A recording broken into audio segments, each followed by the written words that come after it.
Hey, history fans, and welcome. Today we're not just looking at a historical period. We're peeling back the gilded facade of ancient Egypt to expose the truly disturbing lives of the pharaohs.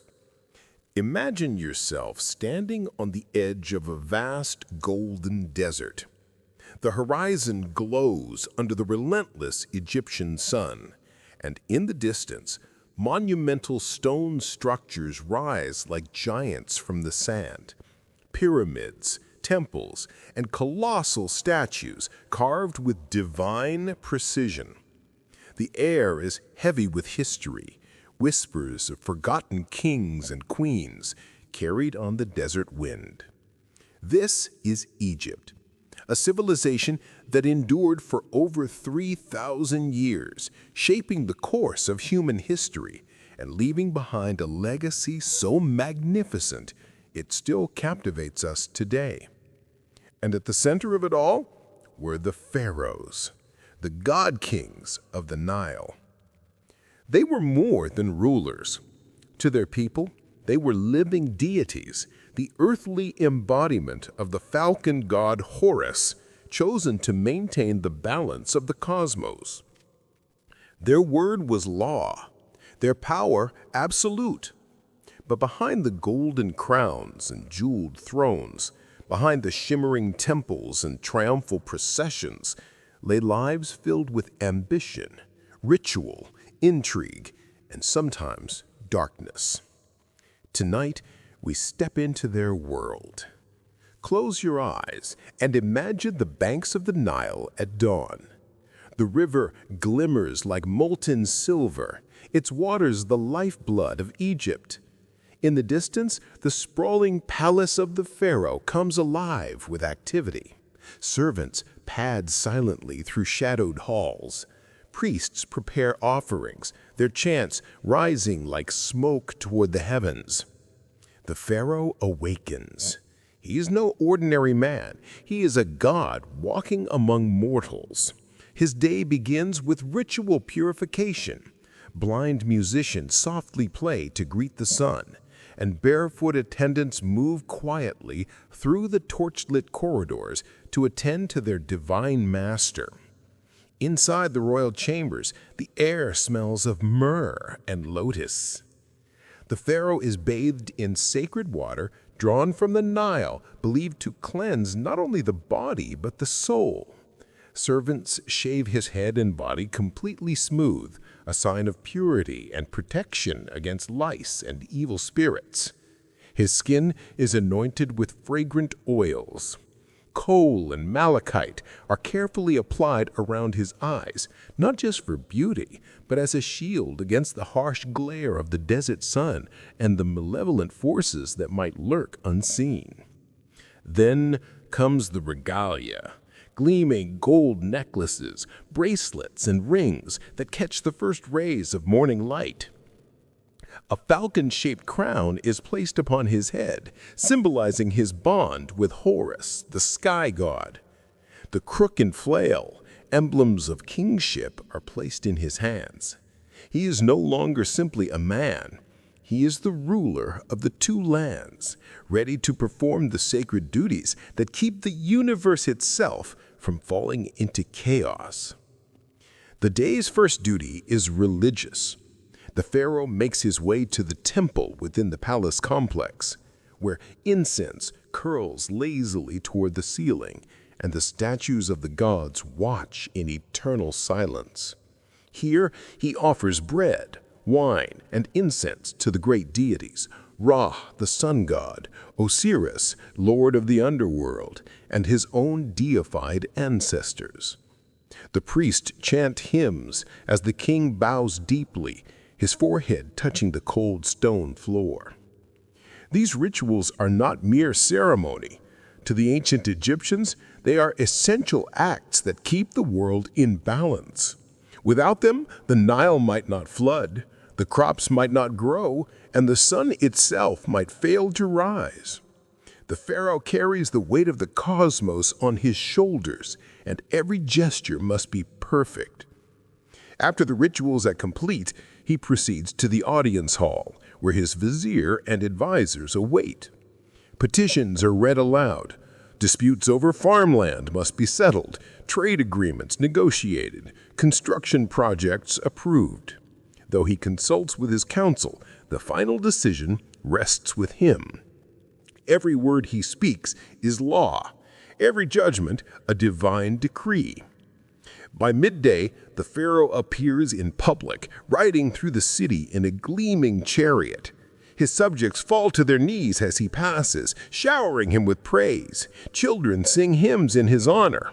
The king might dedicate a new temple, driving the first ceremonial peg into the ground with a golden mallet.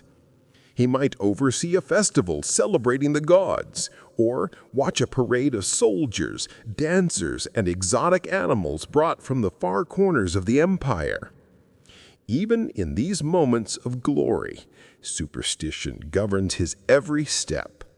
The pharaoh enters every room with his right foot first to ward off evil spirits. He eats only with his left hand, reserving his right for communing with the divine. He takes care never to let his shadow fall across a priest or a statue of a god. To do so would risk divine punishment and bring disaster to Egypt. As the sun dips low and paints the desert in shades of red and gold, the pharaoh retires to his private quarters. There, away from the watchful eyes of the court, he enjoys a rare moment of leisure. Musicians play melodies on harps and lutes. Dancers move gracefully in the flickering light of oil lamps. The king sips date wine from a golden goblet, discussing theology or politics with his closest advisors. But even in these moments of quiet, death is never far from his thoughts. He knows that life is fleeting, that this world is but a brief passage on the way to the eternal paradise known as the Field of Reeds. That is why he has already commissioned his tomb, a vast subterranean palace carved into the Valley of the Kings, stocked with treasures, food, and magical spells that will guide him safely through the afterlife. For the pharaoh, every decision, every ritual, every triumph and failure is part of one great purpose: to ensure that he will live forever among the gods. And yet, as we shall see, the path to eternity is fraught with danger, not only from enemies outside the palace walls, but from within his own family. In the royal household, alliances are fragile, and rivalries are deadly. The queen, often a half-sister or even a daughter of the pharaoh, wields great power. But so do the secondary wives, the concubines, and the priests who whisper in the king's ear.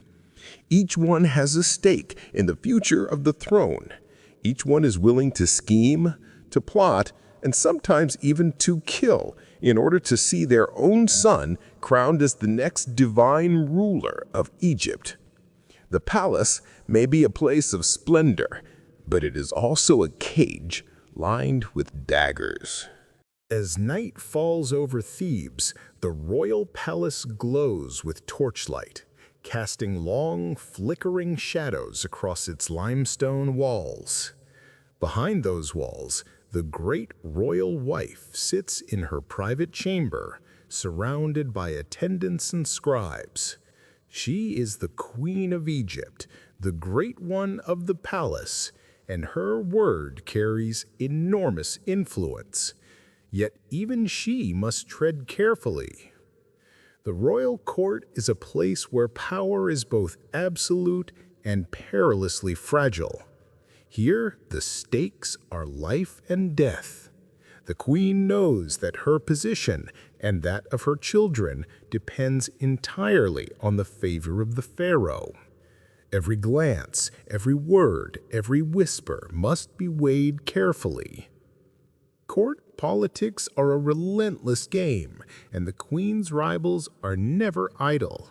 Other wives, concubines, and their families watched for the smallest sign of weakness, hoping to advance their own claims. The prize is nothing less than the throne of Egypt itself, and with it, near divine power over millions of souls. Some of history's most dramatic power struggles were waged within these palace walls. Consider Hatshepsut, the remarkable woman who defied tradition to rule as pharaoh in her own right. Originally regent for her young stepson Thutmose, Hatshepsut gradually consolidated power, adopting the full titles and regalia of a king. She even had herself depicted with the royal beard, a startling declaration that she was every bit as divine as any man who had come before her. Her reign was one of prosperity and monumental building, but her story also reveals the risks of seizing power. After her death, her stepson ordered her images chiseled from temple walls, her statues smashed, her name erased from the king lists, an attempt to wipe her from history. It was a grim reminder that even a god queen could fall. And then there was Akhenaten, the heretic king, whose obsession with the sun disk Aten upended centuries of religious tradition. In a single stroke, he outlawed the worship of Egypt's many gods, moved the capital to a desolate stretch of desert, and proclaimed himself the sole intermediary between his people and the divine. For a time, Akhenaten ruled as the living incarnation of Aten, basking in his own revolutionary vision. But his radical reforms made powerful enemies. Priests, generals, and courtiers plotted behind the scenes. After his death, the old gods returned, his city was abandoned, and his name was stricken from memory. A cautionary tale of how dangerous it was for even a pharaoh to defy the order of things. But perhaps nothing reveals the pharaoh's darker side more than their obsession with death and their terrifying determination to control it. In the earliest days of the Egyptian kingdom, when the first great kings were buried at Abydos, dozens of servants were sacrificed at the moment of their master's death. Archaeologists have uncovered their skeletons, laid out neatly in rows, their skulls bearing marks of ritual killing. These men and women went to the grave willingly, or perhaps not, so they could serve their pharaoh in the afterlife, just as they had in life. And it wasn't just humans. Tombs from Egypt's first dynasty contain the remains of pets, dogs, cats, even sacred baboons, sacrificed to keep their master company beyond the veil. The power of the pharaoh extended beyond life, into eternity itself. By the time of the Old Kingdom, this gruesome practice began to fade, replaced by symbolic substitutes. Shabti figurines, small statues believed to magically spring to life and perform labor for the king in the afterlife. But the idea remained the same. The pharaoh would not go into eternity alone. This obsession with eternal life drove some of the greatest feats of engineering the world has ever seen. The pyramids, those colossal mountains of stone, were not just tombs, they were resurrection machines. Imagine the Great Pyramid of Khufu as it once was, gleaming white under the desert sun, its polished limestone casing stones reflecting light so brilliantly it could be seen for miles. This was no mere monument, it was a pathway to the heavens.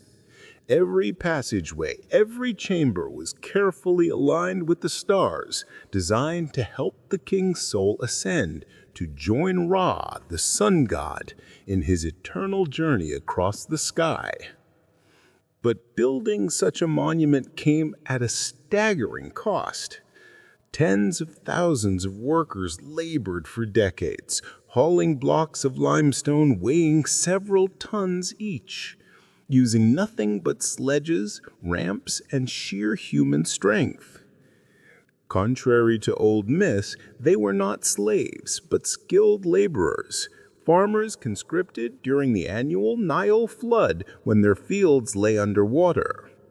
They lived in nearby workers' villages, ate rations of bread and beer, and worked under the watchful eyes of foremen and architects who drove them hard to meet the pharaoh's timetable.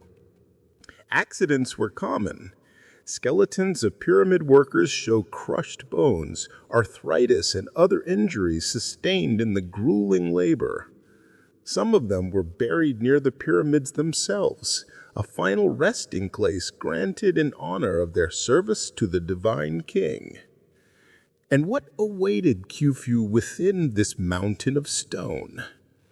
Deep inside, at the very heart of the pyramid, lay the king's chamber, a granite-lined vault designed to last for eternity. There, Khufu's mummified body was placed in a massive sarcophagus surrounded by treasure, food, and offerings meant to sustain him forever.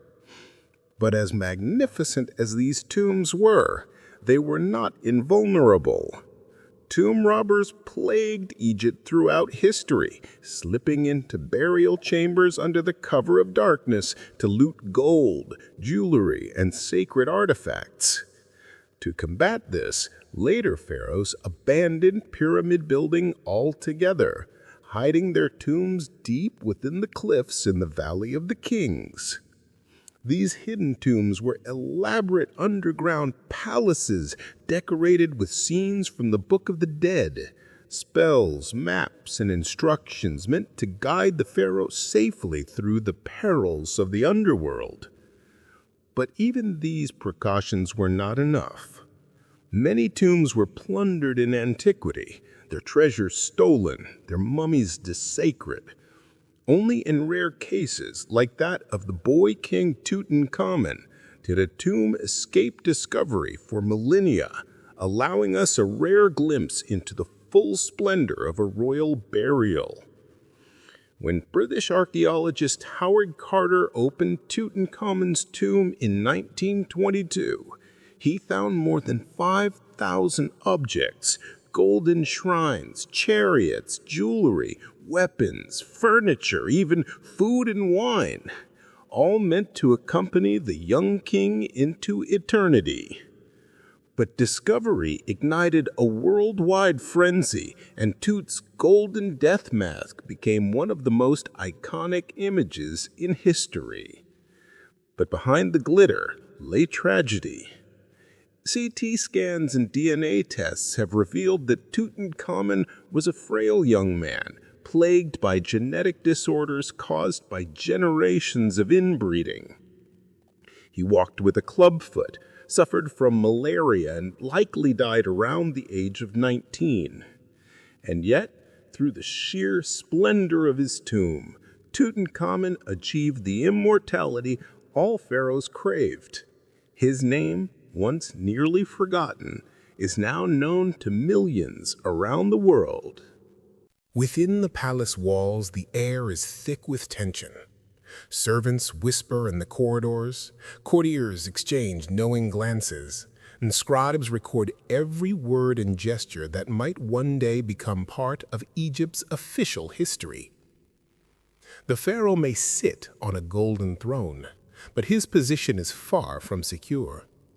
From the moment he ascends to power, his most urgent duty is to secure the line of succession. Without a clear heir, Egypt could fall into chaos, and chaos was the greatest enemy of all, the antithesis of Ma'at, the divine order that governed the universe. And so, the king takes wives, many wives. His great royal wife, often a half-sister or cousin, is meant to be his chief partner in rule, the mother of the crown prince. But there are also secondary wives, concubines, and foreign princesses sent as part of diplomatic alliances. Each one represents a potential claim to the throne, and each one has her own ambitions. It is a household simmering with rivalries. The great royal wife presides over the harem with authority, but her position is never entirely safe. A younger wife could rise in favor. A son from another union could win the king's affection, and suddenly everything could change. History is filled with examples of queens and concubines plotting in the shadows to elevate their children above the rest. Consider the rivalry between Nefertari, the beloved first wife of Ramses II, the one for whom the sun shines, and Isitnofret, the secondary wife who gave birth to the eventual heir, Merenka. Their quiet war was waged through gifts, feasts, and subtle acts of sabotage. When Nefertari's tomb was defaced, many suspected Isitnofret's faction was behind it, an attempt to erase the queen's memory and secure her own son's place on the throne. Such conflicts were not mere gossip. They could spill over into deadly plots. One of the most chilling examples comes from the reign of Ramses III, the last great pharaoh of the New Kingdom. Court records describe a conspiracy hatched by a lesser wife named Ye, who sought to place her own son, Pentaweret, on the throne. The plot involved dozens of officials, servants, and even magicians who were said to use spells and wax figurines to curse the king. The conspiracy was discovered, but not before Ramses was attacked. His throat was slit, likely as he slept. He lingered just long enough to name a successor and order the conspirators' punishment. T and her allies were forced to commit suicide, while Pentaweret was executed and denied proper burial, a fate considered worse than death itself. These dramas were more than personal tragedies. They threatened the stability of the entire kingdom. The pharaoh was not just a king. He was the axis of the cosmos. If he fell, the whole world seemed to tilt toward chaos. Even within his own heart, the pharaoh faced a constant struggle. His power was absolute, but that very power was a trap. To maintain Ma'at, he had to be flawless, a perfect ruler, a perfect warrior, a perfect priest. Every sunrise was another test. Every decision carried cosmic weight. Imagine the pressure of living under such expectations. The pharaoh could not afford doubt or weakness. A failed harvest, a military defeat, even an unexpected eclipse, all could be seen as signs that he had displeased the gods. And so, the king became a master of ritual. At dawn, he would bathe in sacred water and don his regalia with reverence. Each piece, the double crown, the crook and flail, the golden cobra on his brow, was placed with ceremonial precision. To outsiders, it might look like vanity, but to the Egyptians, it was an act of cosmic alignment, a way of ensuring that the sun would rise and the Nile would flood. After the rituals came the burdens of state. The vizier would report on tax collections, grain stores, and border security. Messengers brought word from distant outposts, skirmishes with the Nubians to the south, trade disputes with the Levant, emissaries from far-off lands bearing tribute. Every case, every decision was presented before the pharaoh, who sat in judgment as the ultimate authority. His throne room was decorated with scenes of him smiting enemies, a reminder that he was the living embodiment of justice and power. But in truth, the work was endless and exhausting. Even leisure had its purpose. When the pharaoh hunted lions from his chariot, it was not merely sport. It was a ritual act symbolizing his victory over the forces of chaos. When he played the board game Senate, it was believed to mirror the soul's journey through the underworld, a practice to prepare him for the afterlife. The weight of divine kingship was relentless. At night, the pharaoh might lie awake staring at the painted stars on the ceiling of his bedchamber, wondering if he had done enough to keep Ma'at intact. Dreams, too, were fraught with meaning. The Egyptians believed that dreams were messages from the gods. A disturbing dream could send the king rushing to consult with priests and dream interpreters, offering extra sacrifices to appease an angry deity. One papyrus records that Ramses II once dreamed of the creator god Ptah standing over him sword in hand, chastising him for neglecting temple construction. Ramses woke in terror and immediately ordered work to resume, fearful that the god's anger might bring disaster upon the land. Even in sleep, there was no escape from the duties of kingship. And so the days and nights passed, a ceaseless cycle of ritual, judgment, and vigilance. The pharaoh was a man set apart, living in a world where every action, every thought had cosmic significance. His triumphs were celebrated in stone, carved into the walls of temples for all eternity. His failures, when they came, could shake the very foundations of the kingdom. This was the price of wearing the double crown.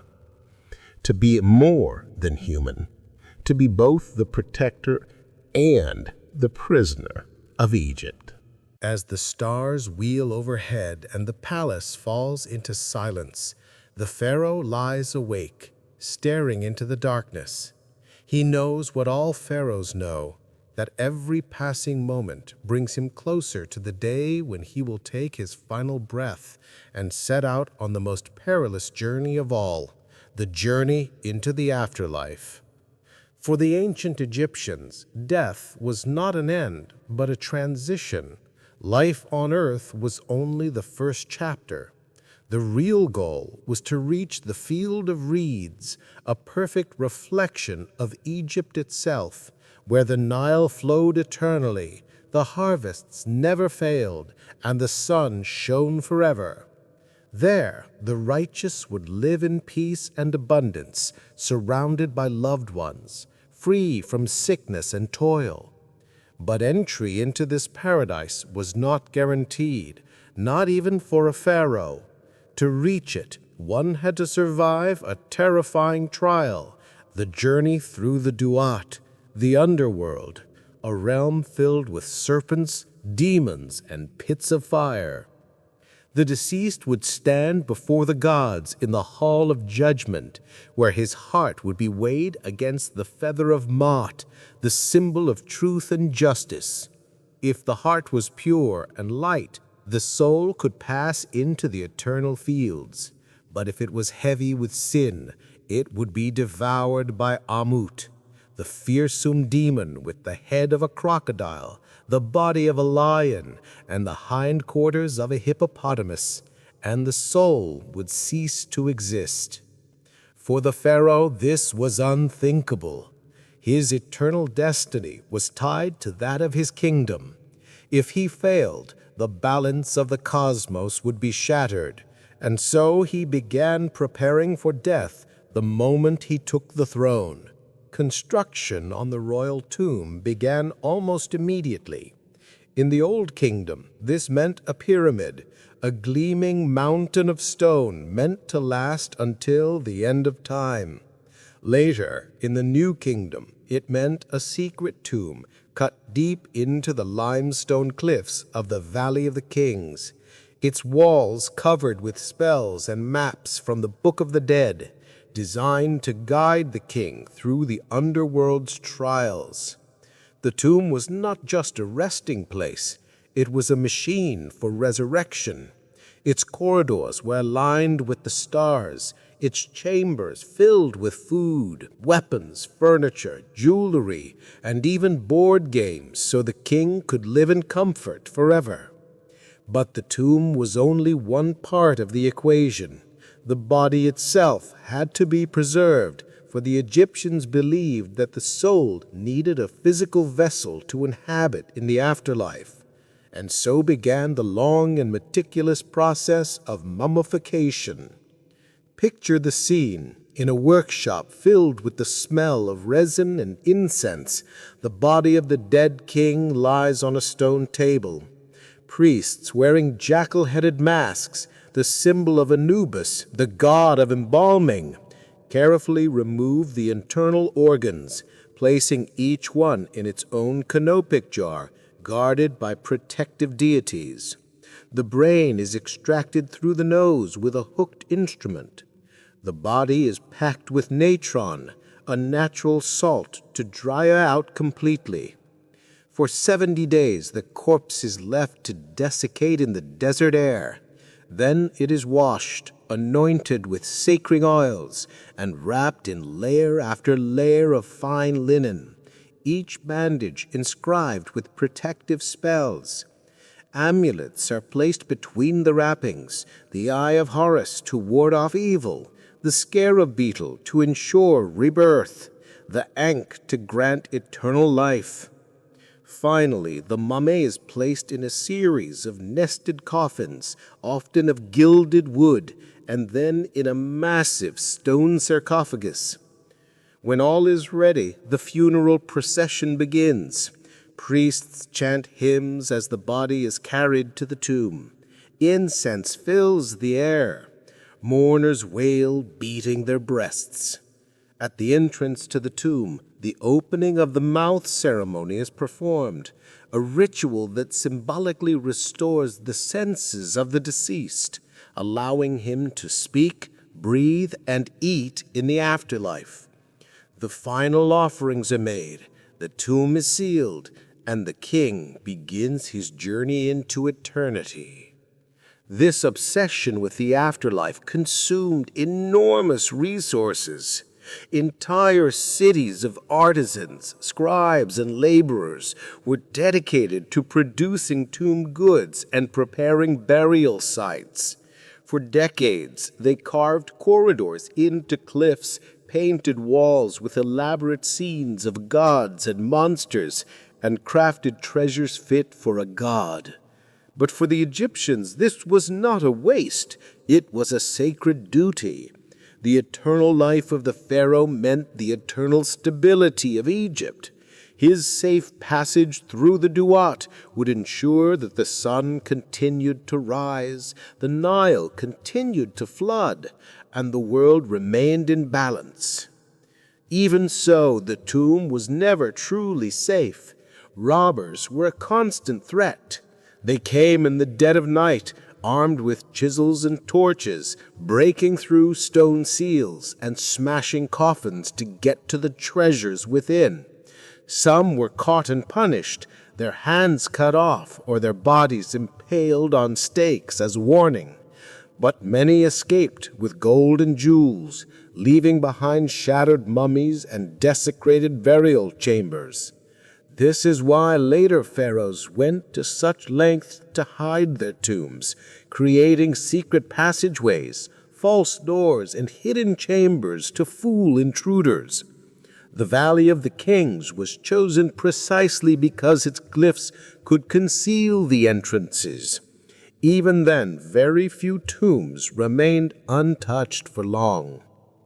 The tragic irony is that all the riches, all the monumental efforts meant to guarantee eternity, often led instead to destruction because they tempted thieves and even corrupt officials to plunder what they were sworn to protect. And yet the pharaohs kept building, kept planning, kept pouring the wealth of Egypt into their eternal houses. They could not stop. To abandon the tomb would be to abandon hope itself. This fixation on the afterlife was not limited to kings. The nobles and priests followed suit. commissioning their own elaborate tombs, though on a smaller scale. Even common people sought simple graves with a few amulets or shabiti figurines to ensure they would not be left helpless in the field of reeds. In a sense, all of Egypt became a vast machine devoted to death, or rather, to defeating death. From the grandest pyramid to the humblest village shrine, every act of worship, every offering, every festival was part of the great work of maintaining Ma'at and securing eternal life. For the pharaoh, this was both his greatest privilege and his heaviest burden. To fail in this sacred duty would doom not just himself, but the entire kingdom. Dawn breaks over a desert alive with sound. The air rings with the clang of copper tools, a thud of chisels, the shouts of foremen. Dust swirls as thousands of workers haul massive blocks of limestone along wooden sledges, chanting in unison to keep their rhythm. Overseers crack whips, not in punishment, but as signals, urging the men to pull together. This is the building site of a pharaoh's dream, a temple so vast and magnificent it will proclaim his name for eternity. Every pharaoh sought to leave his mark upon Egypt, but some turned this ambition into an obsession. Among the most prolific was Seti I, the warrior king who restored Egypt's power after a period of decline. Seti's reign was marked by military campaigns, but also by a passion for construction. He built temples, shrines, and monuments from the Delta to Nubia, each one covered with reliefs of his victories and rituals. In the holy city of Abydos, Seti raised one of the most beautiful temples in Egypt, a place of pilgrimage where future generations would come to recite his name and keep his memory alive. On its walls, the famous Abydos King List inscribes the names of 76 pharaohs who came before him, a roll call of divine rulers stretching back into myth. But if Seti was a master builder, his son Ramses II, Ramses the Great, was a master showman. Ramses understood better than any king before him that monuments were not just tributes to the gods. They were instruments of power, propaganda carved in stone. Under his rule, Egypt became a kingdom of colossal statues and sprawling temple complexes, all bearing his name and image. Journey to Abu Simbel, deep in Nubia, where Ramses had 4 colossal statues of himself carved into the cliff face, each more than 60 feet tall. They sit like silent sentinels, gazing across the desert toward the rising sun. At dawn, sunlight penetrates the temple's inner sanctum only twice a year, once on Ramses' birthday and once on the anniversary of his coronation, illuminating his image seated among the gods. It was no accident. This was divine theater, a message to friend and foe alike. Ramses was not just a man, but a god on earth, his reign blessed by the very heavens. Inside the temples, reliefs show Ramses smiting enemies, receiving life from the gods, and leading his armies to victory. The most famous scene is the Battle of Kadesh, where Ramses faces the Hittites in one of the largest chariot battles in history. In truth, the battle was a bloody stalemate, but Ramses had it recorded as a great triumph, depicting himself as a lone hero who charged into the fray and turned the tide of war. His version of the story was carved on temple walls across Egypt, repeated again and again until it became history. Through such monuments, Ramses ensured that future generations would remember him not merely as a king, but as a living legend. But these monuments came at a terrible cost. The temples, statues, and tombs were built on the backs of tens of thousands of laborers.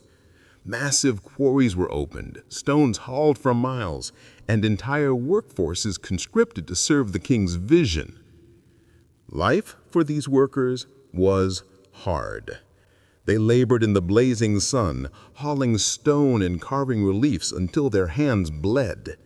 Many lived in purpose-built workers' villages near the sites, where they ate rations of bread and beer and slept on reed mats in cramped huts. Archaeologists have found the remains of these laborers, their bones bearing signs of arthritis, malnutrition, and brutal injuries, silent testimony to the human cost of divine ambition. Yet even as they suffered, they believed in the work. For them, building a temple for the pharaoh was not simply labor. It was a sacred duty. To carve the king's name into stone was to help secure the order of the universe.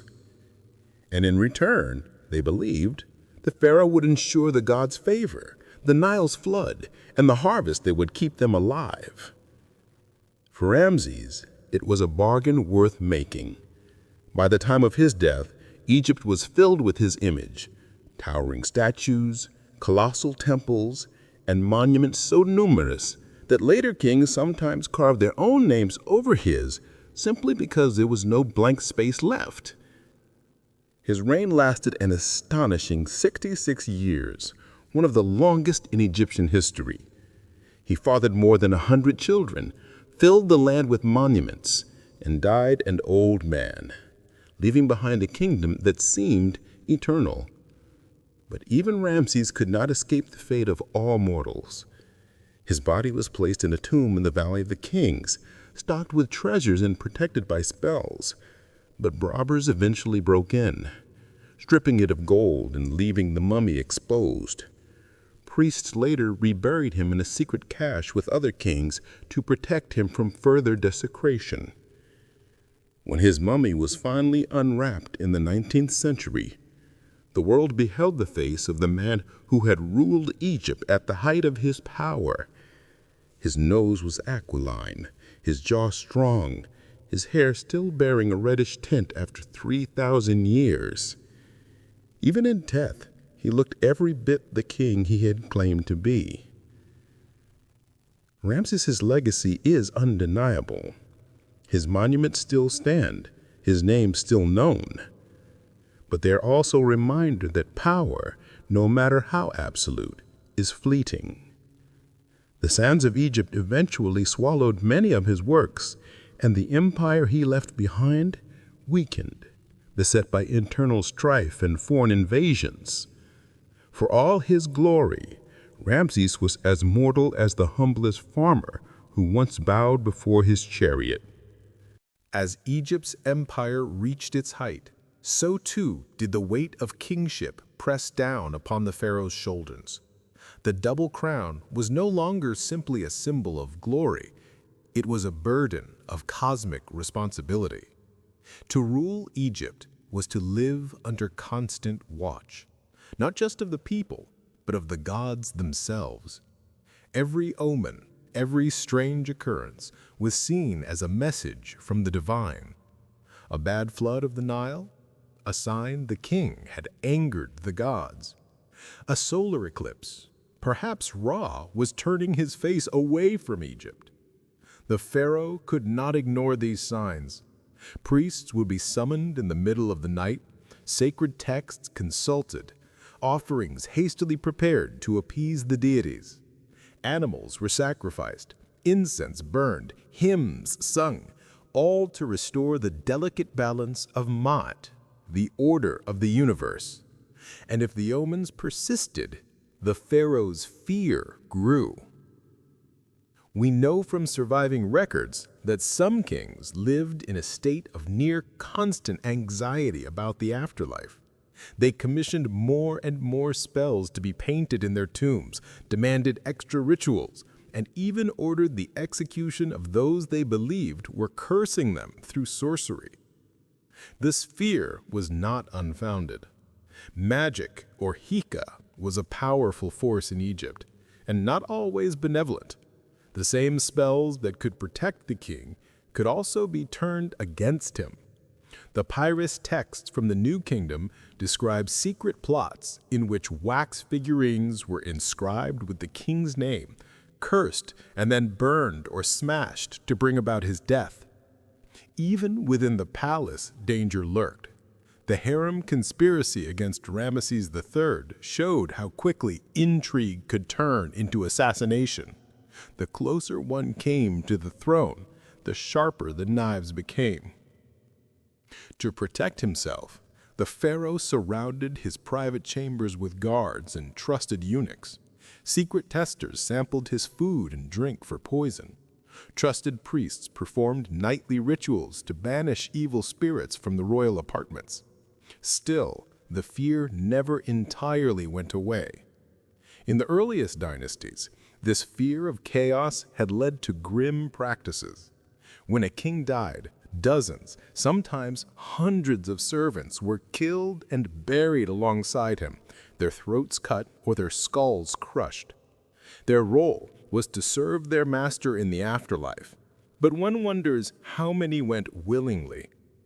Archaeologists have found these mass graves at Abydos, rows of young men and women laid out neatly beside their king.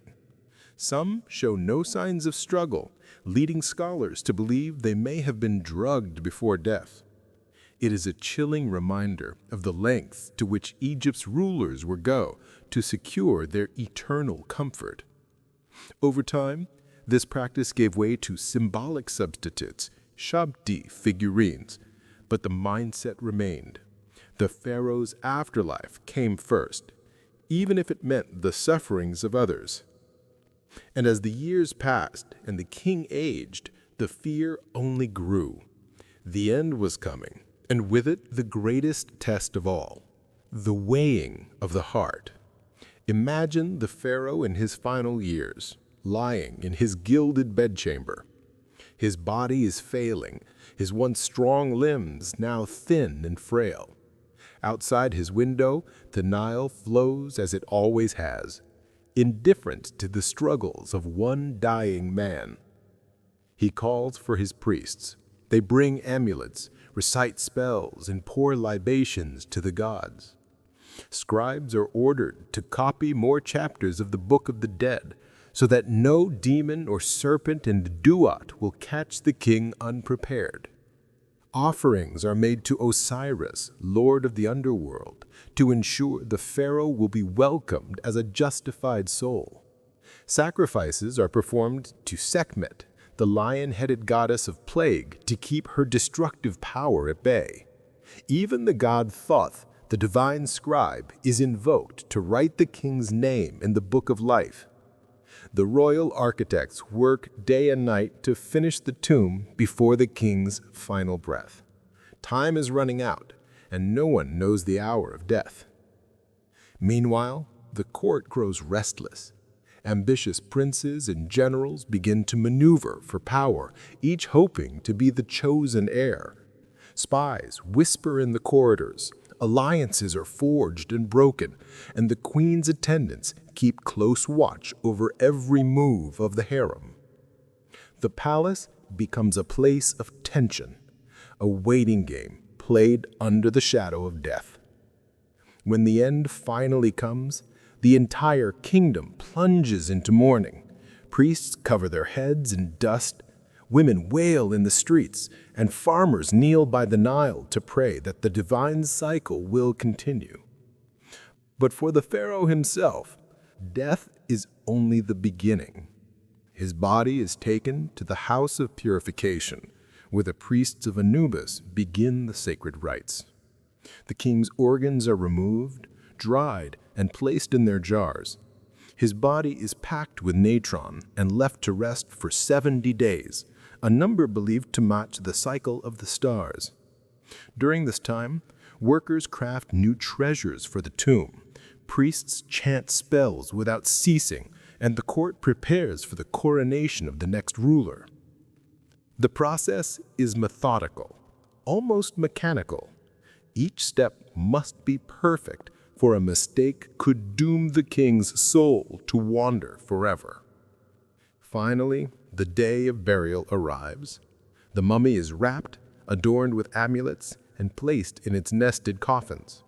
The air is thick with incense as the funeral procession winds its way toward the tomb. It is a moment of awe and fear. For the living, this is the last time they will see their ruler's face. For the dead king, it is the threshold of eternity.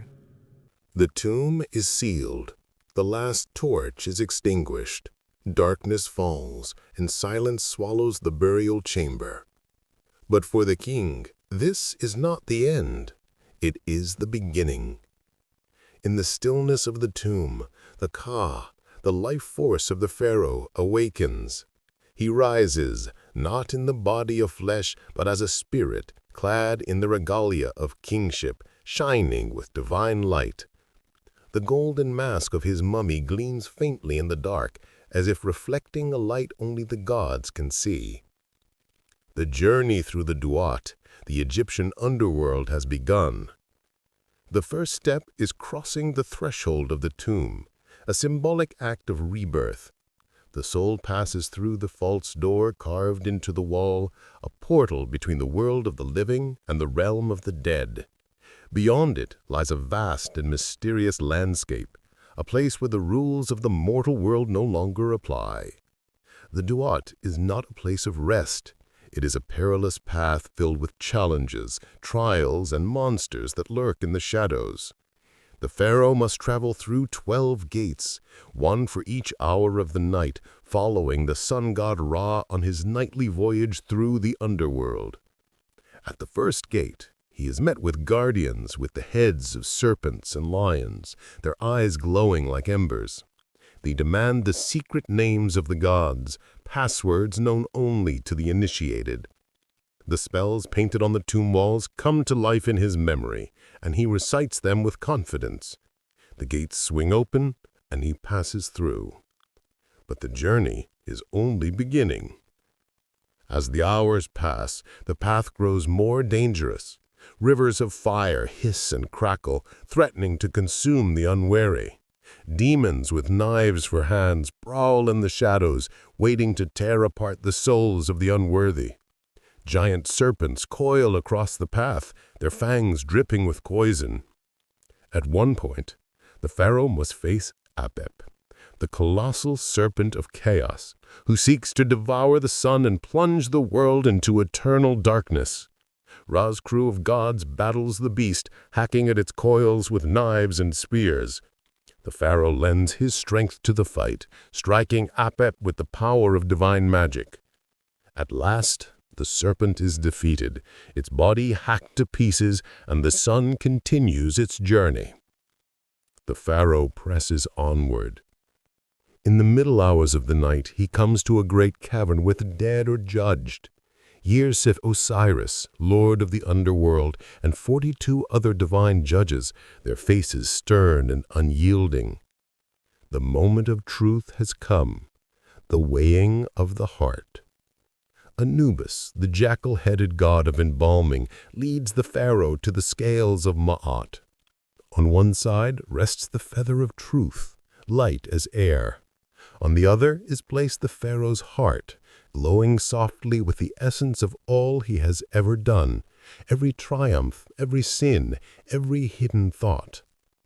The hall falls silent. If the heart is heavy with wrongdoing, the scales will tip, and the soul would be thrown to Amat, the devourer of the dead. But if the heart is pure and balanced with the feather, the soul is declared Ma-Keru, true of voice, and allowed to pass into the next stage of the journey. The gods lean forward. The beam of the scale trembles, and then it balances perfectly. The whole erupts in divine acclaim. Thoth, the ibis-headed scribe of the gods, writes the pharaoh's name in the book of life. He is justified. But there is still more to face. In the final hours of the night, the pharaoh must sail with Ra through the primeval waters of Nun, the dark chaos from which creation was born. Here the sun is reborn, rising again as a scarab beetle to herald the dawn. The pharaoh too is reborn, transformed into an Ach, a shining, immortal spirit who will live among the gods forever. At last, the gates of the eastern horizon open. The field of reeds stretches before him, a perfect Egypt under an eternal dawn. The Nile glitters like gold. The crops stand tall, ready for harvest. The air is warm and sweet.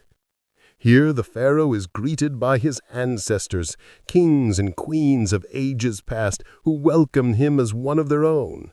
He lays aside the burdens of earthly kingship, no longer a mortal ruler, but a divine presence who will sail with the sun god forever. In this eternal paradise, the king will feast, hunt, and walk among the gods. The worries of the mortal world are gone. Ma'at has been preserved. Egypt is safe. Back in the world of the living, the sun rises over the Nile once more. Farmers return to their fields. Priests open the temple doors to greet the morning light, and the cycle of life continues. All because the king has successfully completed his journey.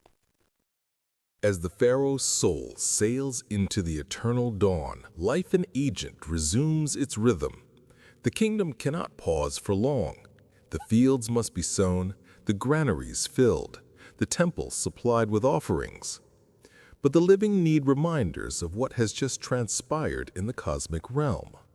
That their king has joined the gods, that Ma'at is secure, and that Egypt's place in the universe is safe. And so the court bursts into action. Across the land, priests prepare for the great festivals, lavish ceremonies that transform entire cities into theaters of divine spectacle. These are no simple celebrations. They are living myths enacted to remind every farmer, soldier, and merchant that Egypt is not just a nation, but a sacred machine, with the pharaoh as its beating heart. One of the most important of these was the Opet festival, held each year in Thebes.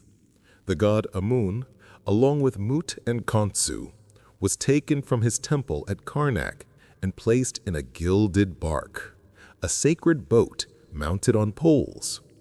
The pharaoh himself would appear in dazzling regalia, crowned with gold, his body shining with oils, his face framed by the ceremonial beard of kingship. Trumpets blared, drums thundered. The bark was carried in procession down the avenue of sphinxes, flanked by priests, dancers, and soldiers in perfect formation. The smell of incense filled the air, mingling with the perfume of flowers thrown by adoring crowds. The procession wound its way to Luxor Temple, where secret rituals were performed. Here, behind closed doors, the king and the god were symbolically united, renewing the pharaoh's divine power for another year. When the ceremonies were complete, the bark was returned to Karnak, and the celebration spilled into the streets with feasting, music, and drinking. For the common people, these festivals were more than spectacle. They were reassurance. They saw their king walking among them, blessed by the gods, a living proof that the cosmic order remained intact. Other festivals were even grander. The Sed Festival, or Heb-Sed, was a royal jubilee held after 30 years of a pharaoh's reign and repeated every few years thereafter. It was both a celebration and a test. In this ancient ritual, the king had to prove his strength and vitality. He would run a symbolic course around a set of markers, demonstrating that he still had the vigor to rule. If he succeeded, he was ritually renewed, his kingship reaffirmed for another cycle. The Sed Festival was a moment of both triumph and danger. Failure to complete the ritual could be seen as a sign that the king had lost the favor of the gods, a hint that it was time for him to step aside, or worse. But when it succeeded, it was a spectacle unlike any other. The pharaoh, dressed in the special Sed Festival robe, appeared as a rejuvenated god-king, his power magnified, his rule unchallengeable. Beyond these public festivals, there were countless processions, offerings, and temple ceremonies designed to display the pharaoh's connection to the divine. Imagine the scene at Karnak on the morning of a great ritual. The temple gates swing open to the rising sun, revealing towering columns carved with scenes of the king smiting his enemies. The priests file in, carrying trays of bread, beer, and incense. Trumpets sound as the king enters, his steps slow and measured. Before the towering statue of Amun, he makes his offerings: gold, alabaster, and rare perfumes from far-off lands. The high priest chants hymns while the crowd outside listens in reverent silence. These displays were not mere piety, they were politics, carefully choreographed acts of statecraft. Every temple wall, every relief, every hymn reinforced the message: the pharaoh is the chosen one, the bridge between gods and men. Even the great monuments were part of this propaganda machine. Travelers who saw the colossal statues of the king looming over temple courtyards would be reminded of his might. Inscriptions told of his victories, his piety, his generosity. To read them was to enter a world where the king was always victorious, always just, always beloved of the gods. In this way, the pharaoh's divine journey was made visible, tangible. The people did not just hear about it, they saw it enacted before their eyes, felt it in the ground as the drums pounded, smelled it in the incense rising toward the sky. It was a masterstroke of psychological power. Even in times of famine or unrest, these rituals offered reassurance. They told the people that the king was doing his sacred duty, that order would be restored, that the gods had not abandoned them. And if a pharaoh feared rebellion, he could use these festivals as a way to remind his subjects who he was: the living Horus, the master of chaos, the one who stood between them and the darkness that waited beyond the edge of the world. Thus, religion and politics would never separate in Egypt. They were two sides of the same coin, forged together in the fires of the divine throne. The pharaoh was not only a priest and a judge, he was a warrior. To protect Egypt was to protect Ma'at, and war itself became a sacred duty. From the earliest dynasties, kings were depicted as mighty hunters and conquerors. Temple walls show them smiting their enemies, grasping them by the hair while raising a club to strike. This was no mere act of cruelty. It was a symbolic victory of order over chaos, Egypt over the forces of darkness that threatened her borders. And so, when war came, the pharaoh led from the front. Imagine the army mustering at dawn. The desert air is cool, the sky streaked with red as the sun rises. Soldiers stand in disciplined ranks, archers with their bows strung, spearmen with shields gleaming in the light, charioteers readying their teams of horses. Trumpets blare, drums beat, and the royal banner, the image of the falcon god Horus, is raised high.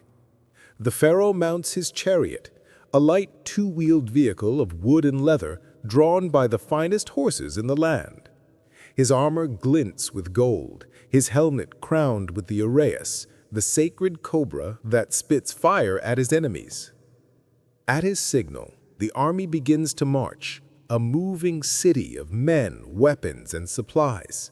Standard-bearers lead the way, priests offer prayers, and scribes record every step, for the deeds of the king must be immortalized on temple walls. When the enemy is sighted, the king's chariot charges forward, kicking up clouds of dust. Arrows whistle through the air. The clash of bronze on bronze echoes across the plain. The king stands tall in his chariot, loosing arrows with deadly precision. To his soldiers, he is not merely a man. He is the embodiment of Horus, the falcon soaring above the battlefield. The Battle of Megiddo under Thutmose III remains one of Egypt's greatest triumphs. The king took a daring route through a narrow mountain pass, surprising his enemies and surrounding them in a brilliant maneuver. The victory brought riches and tribute from across Canaan, swelling Egypt's power and filling its temples with spoils. Centuries later, Ramesses II would fight at Kadesh against the Hittites, leading what is believed to be the largest chariot battle in history.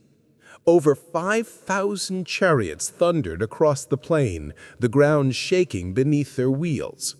Ramesses, separated from his army, fought surrounded on all sides, at least according to his inscriptions.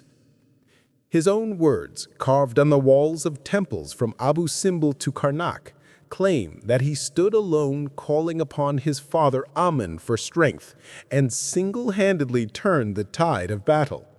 Whether the reality matched the propaganda hardly mattered. The image of Ramesses the Great, fearless and unstoppable, became legend. War was not merely about conquest, it was about demonstrating divine favor.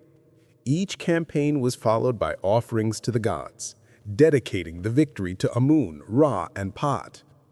Captives were paraded before the people, their tribute laid at the feet of the pharaoh.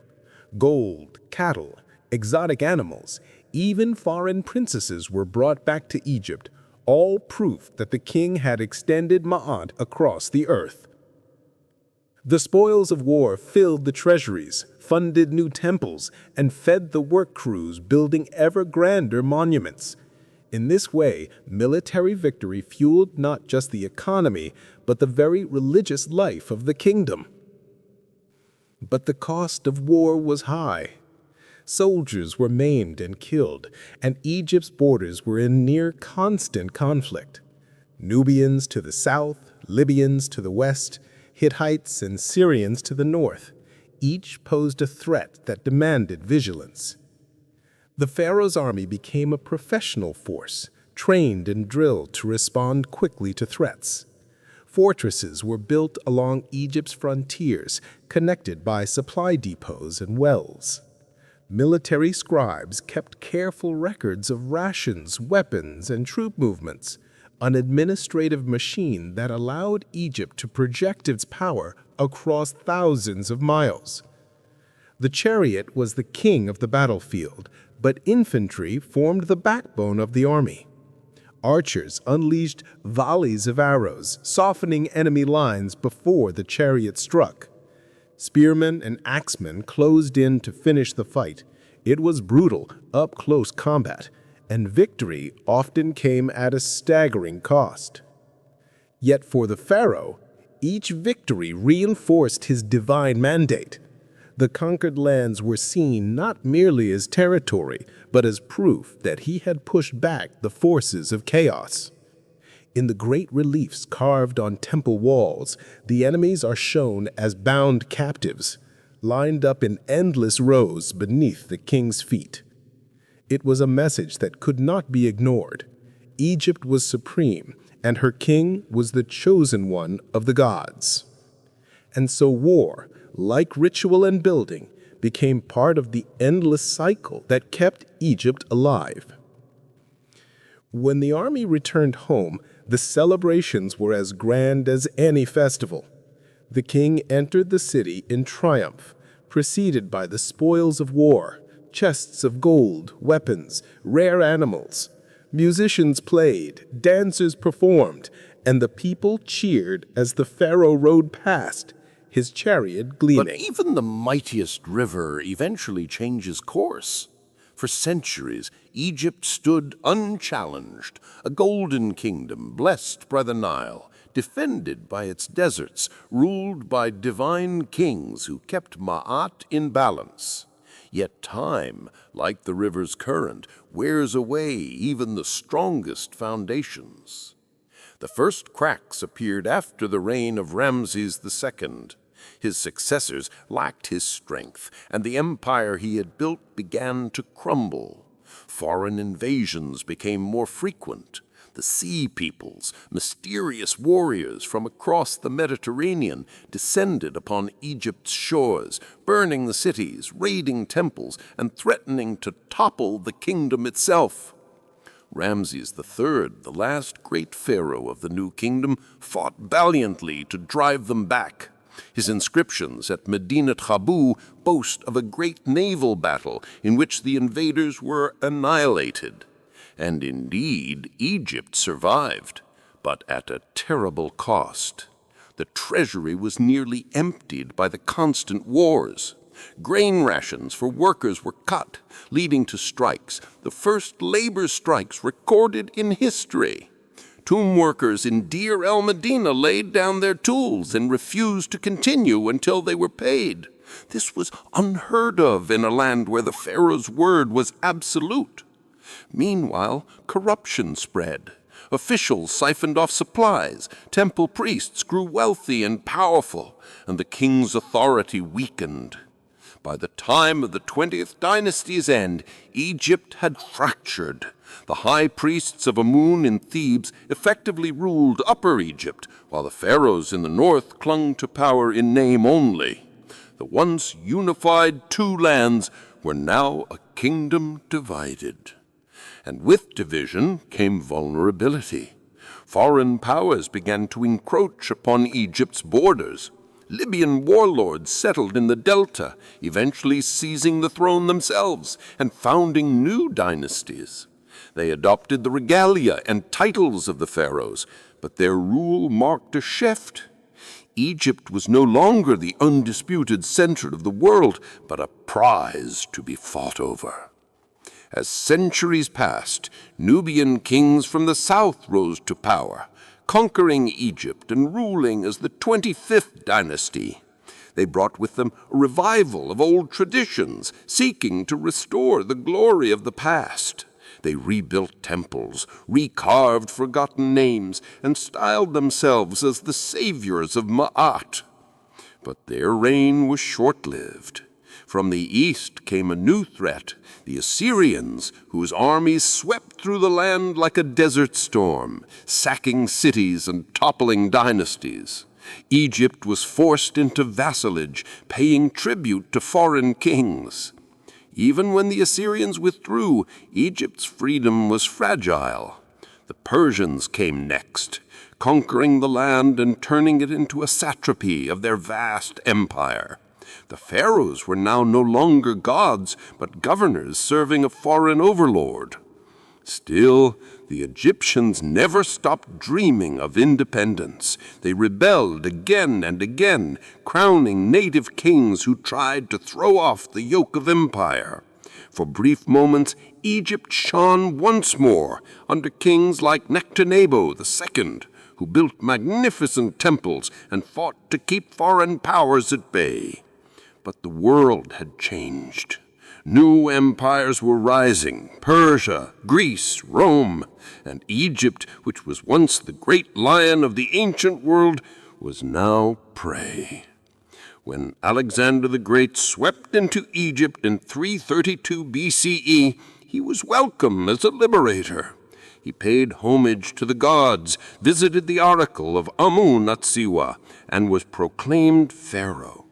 Under his rule, Egypt became part of the vast Hellenistic world. After Alexander's death, his general Ptolemy seized Egypt and founded a dynasty that would rule for nearly 3 centuries. The Ptolemies embraced Egypt traditions, building temples in the old style, wearing the double crown, and presenting themselves as the rightful heirs of the pharaohs. And yet, something was different. Alexandria became the new capital, a Greek city on the Mediterranean, filled with philosophers, scholars, and merchants from across the known world. The old ways persisted, but they now shared space with Greek language, Greek gods, and Greek ideas. The Ptolemaic dynasty was a strange blending of cultures, a place where the mummification of sacred bulls coexisted with Greek philosophy, and where Egyptian priests debated with Greek astronomers under the shadow of the great library of Alexandria. But like the dynasties before them, the Ptolemies were not immune to intrigue, murder, and betrayal. Palace plots became deadly, with siblings marrying and killing one another in a desperate struggle for power. The throne was a glittering prize that few could hold on to for long. The last and most famous of these rulers would be Cleopatra VII, a queen whose wit, charm, and political genius would make her a legend. But her story belongs to the final chapter of Egypt's tale, a story of love, war, and the end of a world that had lasted for 3 millennia. Cleopatra VII. The very name conjures images of gold, incense, and moonlit palaces, of a queen whose beauty and brilliance captivated the most powerful men of Rome, and whose downfall marked the twilight of Egypt's 3,000-year civilization. But Cleopatra was far more than a seductress of legend.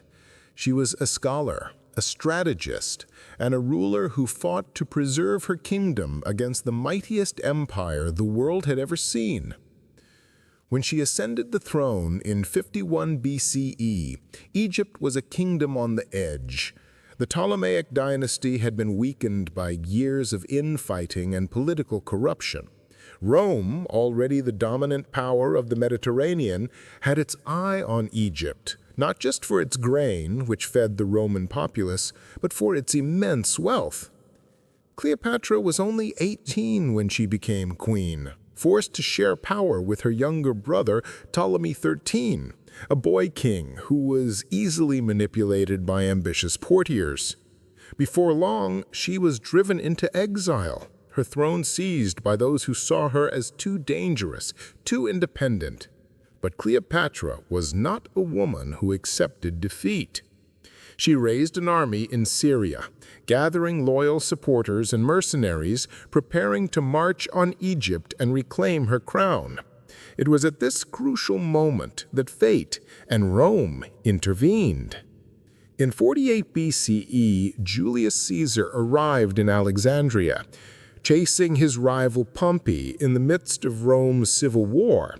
Cleopatra saw an opportunity like no other. She needed an ally strong enough to restore her to power, and Caesar, the most powerful man in Rome, needed Egypt's grain and gold to secure his own position. Legend tells that Cleopatra had herself smuggled into Caesar's quarters, rolled up in a carpet or a linen sack, presenting herself dramatically before the Roman general. Whether or not the story is true, its symbolism is perfect. A queen risking everything to stake her claim before the most dangerous man in the world. Caesar was captivated, not merely by her beauty, but by her wit, her intelligence, and her confidence. Cleopatra spoke several languages fluently, including Egyptian, a rarity among the Greek-speaking Ptolemies, and she understood the art of diplomacy like few others. With Caesar's support, she returned to Alexandria and fought a brutal civil war against her brother's forces. The conflict raged through the city's streets, even setting parts of the great library of Alexandria ablaze. In the end, Cleopatra triumphed. Ptolemy XIII was killed, and Cleopatra was restored to the throne, now as Caesar's ally and lover. Together they sailed the Nile, presenting themselves as living gods. Cleopatra appeared as Isis incarnate, the mother goddess, while Caesar was depicted as her divine consort. It was a brilliant political move, reassuring the Egyptian people that their queen was still the bridge between the mortal and divine. Cleopatra bore Caesar a son, Ptolemy XV, whom she named Caesarion, Little Caesar. She believed he would one day rule not only Egypt, but Rome itself, uniting the two greatest powers of the ancient world. But fate was cruel. In 44 BCE, Caesar was assassinated on the Ides of March, stabbed to death by Roman senators who feared his growing power. Cleopatra, in Rome at the time, fled back to Egypt with her child, knowing that her position was once again in danger. Now the fate of Egypt hung on the outcome of another Roman power struggle, this time between Caesar's heir Octavian and his general Mark Antony. Cleopatra chose Antony, a man of charisma and ambition who, like Caesar before him, fell under her spell. Their alliance was as much political as it was romantic. Antony needed Egypt's wealth to fund his wars against Parthia, and Cleopatra needed Antony's military strength to keep Rome from swallowing her kingdom whole. Together they lived in splendor, throwing feasts so lavish they became the stuff of legend. It was said that Cleopatra once dissolved a priceless pearl in vinegar and drank it just to prove she could host the most expensive banquet in history. But this was no idle decadence. Cleopatra was playing a dangerous game, using spectacle and power to remind the world that Egypt was still sovereign, still a land of gods and kings, not merely a client state of Rome. Their partnership produced 3 children and a vision of a new empire, where Antony and Cleopatra would rule the East as king and queen, rivals to Octavian's power in Rome. But Octavian was not a man to tolerate rivals. He launched a propaganda campaign painting Cleopatra as a foreign temptress who had bewitched Antony and turned him against Rome. The stage was set for one of the most dramatic showdowns in history. The clash between East and West was inevitable. Octavian, the adopted son of Julius Caesar, saw Antony and Cleopatra not merely as political rivals, but as a threat to Rome itself. His speeches thundered through the Senate, portraying Antony as a traitor and Cleopatra as a sorceress who had ensnared him with her charms. War was declared, and the 2 greatest powers of the ancient world prepared for a final confrontation. In 31 BCE, the fate of Egypt, and perhaps of history itself, was decided at sea, in the waters off the coast of Actium. Picture the scene. Antony and Cleopatra's combined fleet of more than 200 ships, their sails billowing in the Ionian wind, their decks gleaming with bronze and gold. Antony's soldiers, battle-hardened veterans of years of war, stand ready at their stations. Cleopatra herself commands a squadron aboard her royal flagship, its prow shaped like a sacred falcon. Across the water, Octavian's admiral Agrippa leads the Roman fleet, disciplined and deadly. The battle begins with the thunder of rams striking hulls, the hiss of flaming arrows, the clash of swords as soldiers leap from ship to ship. For hours, the fighting rages, the sea churns with blood and splintered wood. Then, in a moment that will echo through history, Cleopatra's flagship turns and flees, her sails catching the wind as she breaks away from the battle.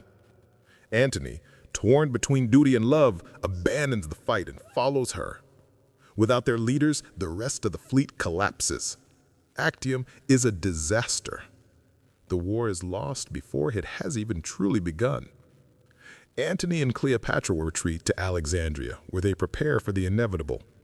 The city braces for siege, its walls manned by the last loyal troops. Inside the palace, Cleopatra gathers her treasures, even building a great pyre on which she threatens to burn everything rather than let Octavian take it. Antony, broken by defeat, receives false news that Cleopatra is dead. Grief-stricken, he falls on his own sword. Mortally wounded, he is brought to Cleopatra's mausoleum where she had taken refuge. There, in a scene as tragic as any ever told, he dies in her arms. Cleopatra is now alone, the last queen of Egypt, facing the end of a dynasty that had ruled for centuries. Octavian enters Alexandria in triumph, taking control of the city. Cleopatra meets with him, hoping to negotiate the future of her children, perhaps even her own survival. But she soon realizes that Octavian intends to parade her in chains through the streets of Rome as a trophy. The Queen of Egypt will not be humiliated. On August 12th, 30 BCE, Cleopatra dresses in her finest royal regalia, the golden diadem of the Ptolemies upon her brow, the robes of Isis upon her shoulders. Surrounded by her loyal attendants, she takes her own life, most likely with the bite of an asp hidden in a basket of figs. When Octavian finds her body, he is said to have been both awed and relieved. With Cleopatra's death, Egypt is at last his. The boy Caesarion is captured and executed, ending the line of pharaohs that had stretched unbroken for 3,000 years. Egypt becomes a Roman province, its wealth flowing to Rome, its temples maintained, but its independence gone forever. And so, with the death of a queen, the story of ancient Egypt, the story of god kings and golden crowns, of pyramids and temples, of a civilization that had once ruled the known world, comes to an end. Yet, in another sense, Egypt never truly died. Its monuments still stand. Its gods still gaze from their temples. Its stories still captivate the imagination of all who gaze upon the Nile. Cleopatra's name, like that of Ramses, Hatshepsut, and Khufu, lives on.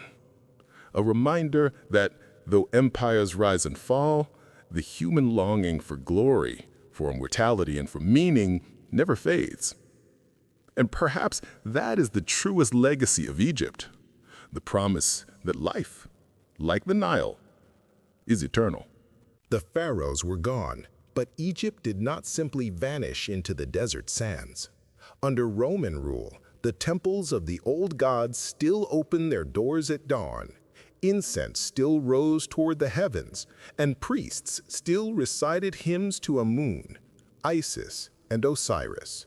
For centuries after Cleopatra's death, the ancient religion endured, its rituals preserved even as emperors in faraway Rome claimed the title of pharaoh.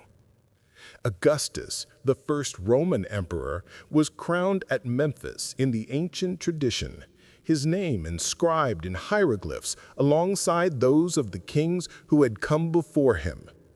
In this way, the line of pharaohs, though broken in blood, continued in form.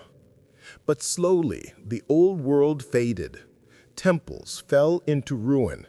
New faiths rose, Christianity first, then Islam, each reshaping the spiritual landscape of the Nile. The hieroglyphic script itself was forgotten, its meaning locked away for more than 1,000 years until the discovery of the Rosetta Stone allowed scholars to hear the voices of ancient Egypt once again. And yet, Egypt never stopped enchanting those who came to its shores. Greek philosophers had long looked to Egypt as the cradle of wisdom, a place where the secrets of the cosmos were guarded by priests. Roman emperors filled their villas with obelisks and statues taken from the Nile Valley, seeking to capture some of its eternal power. Even in death, Egypt fascinated the world. The mummies of pharaohs were taken from their tombs and displayed as curiosities. Some were ground into powder and sold as medicine. Others were burned as fuel. The ancient kings who had built mountains of stone to ensure their immortality were reduced to dust. And yet, in a strange way, they had achieved exactly what they wanted. For we still speak their names. Khufu, whose pyramid still pierces the desert sky. Hatshepsut, the woman who ruled as king.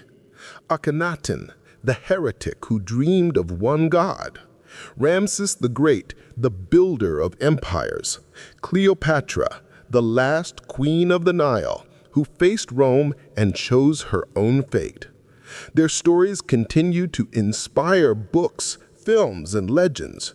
Tourists still stand in awe before the colossal statues at Abu Simbel, still walk through the pillared halls of Karnak, still peer into the golden mask of Tutankhamun and feel the presence of a boy who died 3,000 years ago, but whose face still looks back at us across time. This is the magic of Egypt, the ability to make the past feel alive, to turn stone and sand into something eternal. Its architecture shaped the world's imagination. The Greeks borrowed Egyptian column designs for their own temples. The Romans filled their cities with obelisks, some of which still stand in places like Rome, Paris, London, and even Washington, D.C. The very idea of monumental architecture as a symbol of state power traces its roots back to the Nile. Its religion, too, left a deep mark. The concept of a final judgment after death, the weighing of the soul, and the promise of eternal paradise found echoes in later faiths. The vision of a world sustained by divine order influenced philosophy, law, and the way entire civilizations understood their place in the cosmos.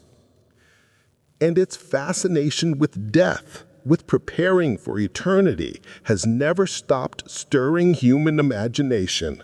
Writers, poets, and filmmakers return again and again to the image of the pyramid, the mummy, the hidden tomb filled with treasures beyond imagining. In this way, Egypt succeeded where many other civilizations failed. Its kings did not merely rule for a lifetime, they ruled for eternity. Even today, as the sun sets over the Nile and its waters turn to gold and the silhouettes of temples stand against the glowing horizon, it feels as though the ancient gods are still watching. And perhaps they are. Centuries passed. The temples crumbled. The desert sands swallowed whole cities. And the names of the pharaohs became whispers of a forgotten age.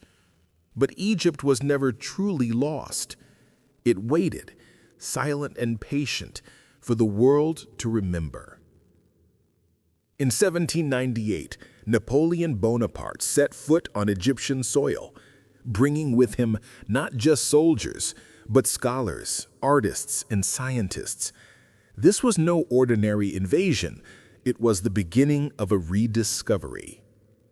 The French savants documented everything they saw. Temples, obelisks, inscriptions, ruins half buried in sand. Their work was published in massive volumes that astonished Europe and ignited what became known as Egyptomania.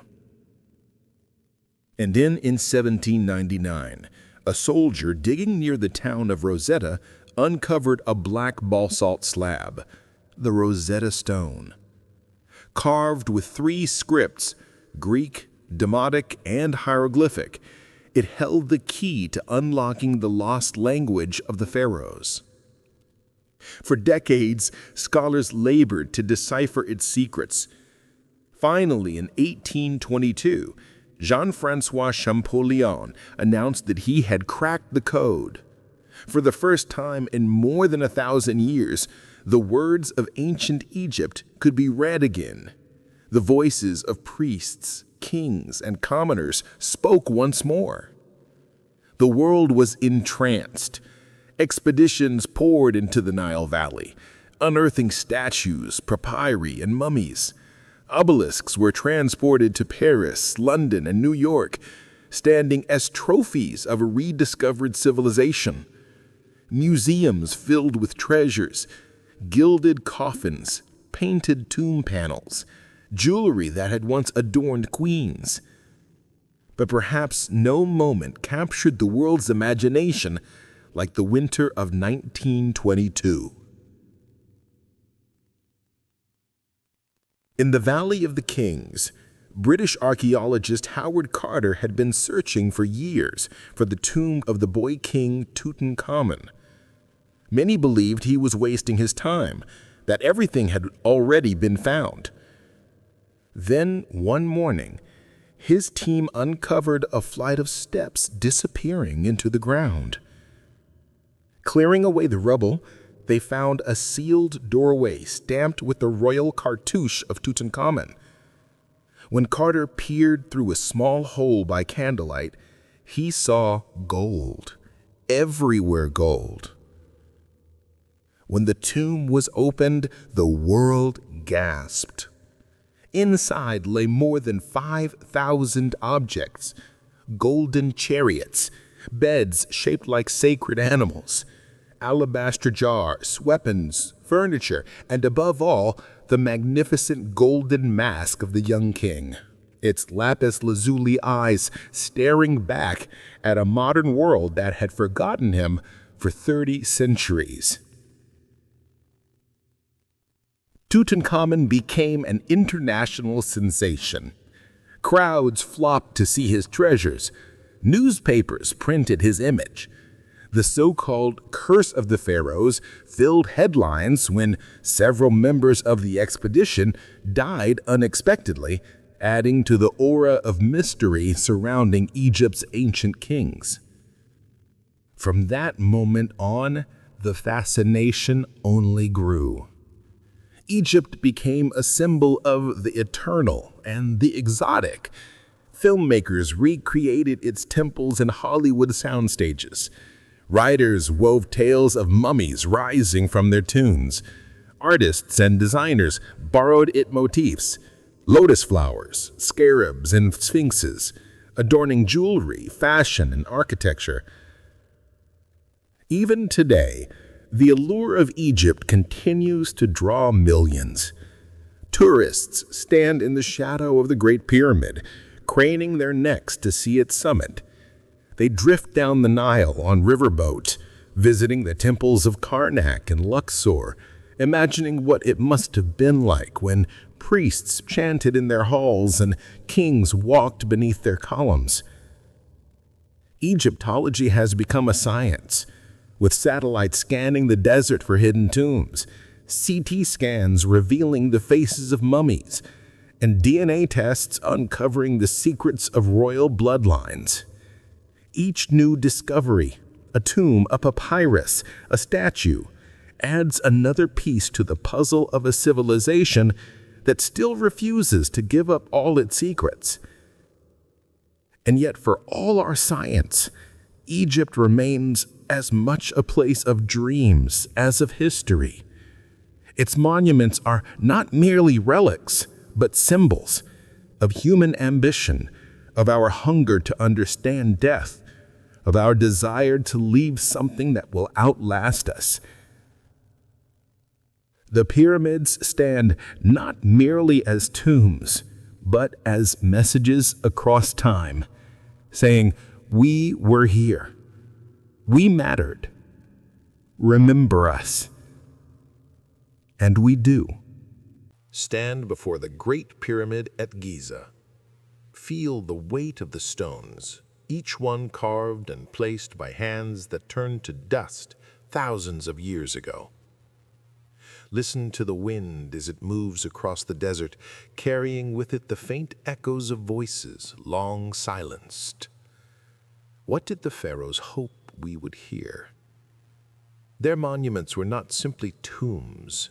They were messages to the future, to us, declaring that they had lived, they had ruled, they had shaped the world. They wanted to be remembered, to be eternal, and in this they succeeded. 3,000 years after their deaths, their names are still spoken, their faces still seen, their stories still told. In this way, Egypt confronts us with a question as old as humanity. What does it mean to live forever? For the pharaohs, immortality meant stone and gold, temples and statues that would never crumble. It meant their names carved into every wall, every obelisk, every temple pylon. It meant their souls sailing with Ra across the sky day after day for all eternity. But for us, we live in a world where the monuments we build may not last for millennia, but we still crave the same thing, to be remembered, to leave something of ourselves behind. Perhaps it is a child, a book, a song, a work of art, or simply a memory in the minds of those who loved us. In this way, we are not so different from the kings of the Nile. We too perform our rituals, birthdays, weddings, funerals, trying to give shape to time, to find meaning in the endless flow of days.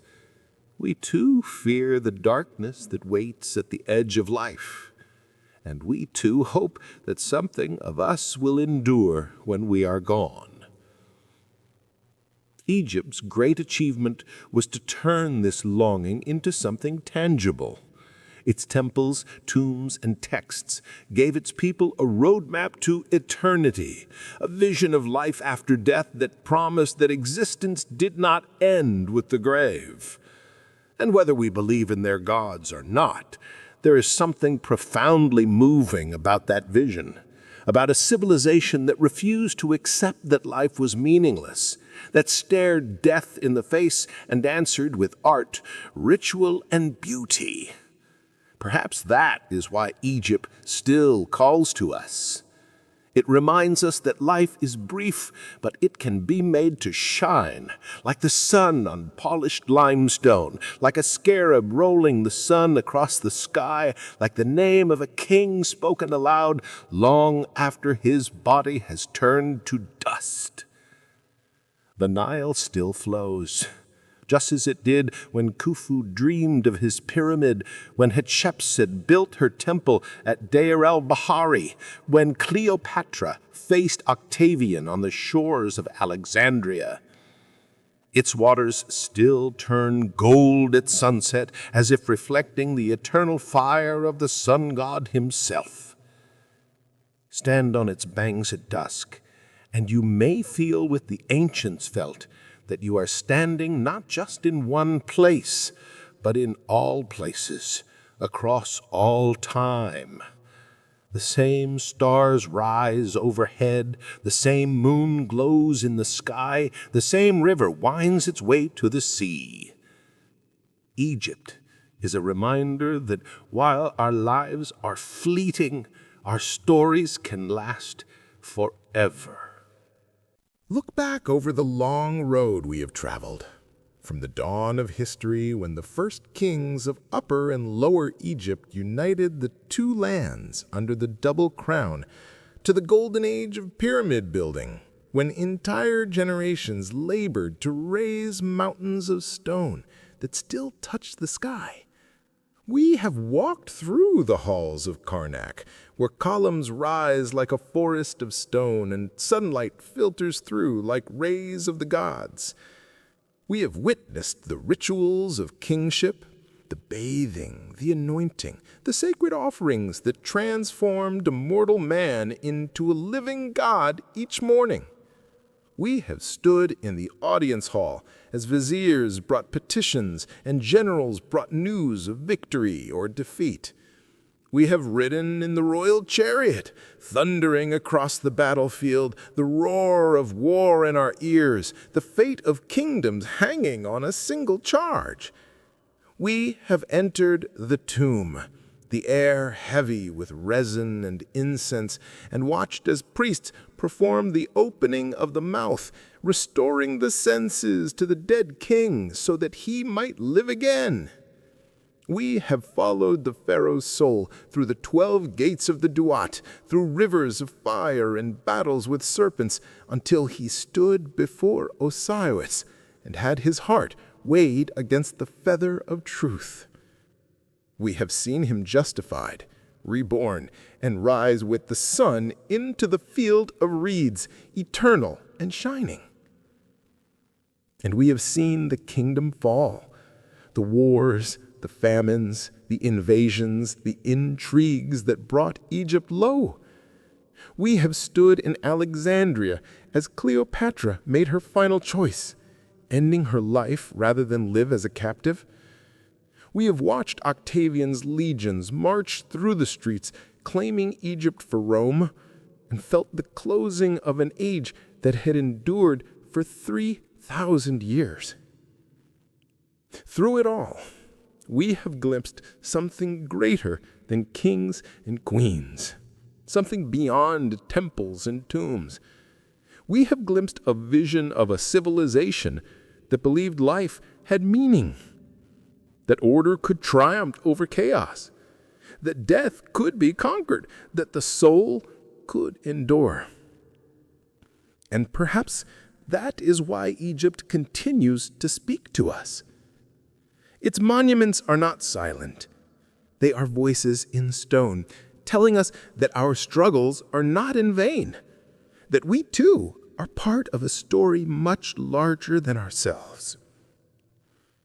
When you walk through the Valley of the Kings, when you stand before the pyramids at sunset, when you trace the hieroglyphs with your fingers and feel the grooves cut by a hand thousands of years ago, you are not merely a tourist. You are a witness. You are standing in the presence of a people who dared to dream of eternity. And perhaps, in that moment, you understand them and yourself just a little more clearly. The sun sinks over the Nile, and the desert turns to gold.